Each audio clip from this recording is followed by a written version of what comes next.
সাত দফা দাবিতে বাংলাদেশ ব্যাংকের গভর্নর বরাবর স্মারকলিপি জমা দিয়েছে ইসলামী ব্যাংক সচেতন গ্রাহক ফোরাম। রাজধানীর দিলকুশায় ইসলামী ব্যাংকের প্রধান কার্যালয়ের সামনে স্মারকলিপি জমা দেওয়ার পূর্বে সমাবেশে আন্দোলনকারীরা বলেন, দ্রুত সময়ের মধ্যে সৎ, যোগ্য ও পেশাদার ব্যক্তিদের সমন্বয়ে ইসলামী ব্যাংকের চেয়ারম্যান সহ পূর্ণাঙ্গ বোর্ড গঠন করতে হবে। গেল আওয়ামী লীগ আমলে যাদের শেয়ার জোর করে নেওয়া হয়েছিল তাদের ফিরিয়ে দিতে হবে।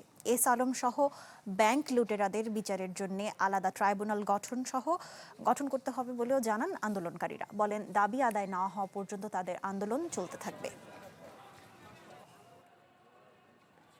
যোগ্য এবং পেশাদার এবং ইসলামী ব্যাংকের গ্রাহকদের আস্থা পুনরুদ্ধার করার জন্য কার্যকর ব্যবস্থা গ্রহণ করতে হবে এবং ইসলামী ব্যাংকের যে শেয়ারগুলো অবৈধভাবে এস আলম দখল করে নিয়েছিল, জোর করে কেড়ে নিয়েছিল, সেগুলি প্রকৃত মালিকের কাছে ফিরে দিতে হবে। এই দাবিগুলোকে সামনে রেখেই আমরা স্মারকলিপি দেওয়ার জন্য আজকে এখানে উপস্থিত হয়েছি।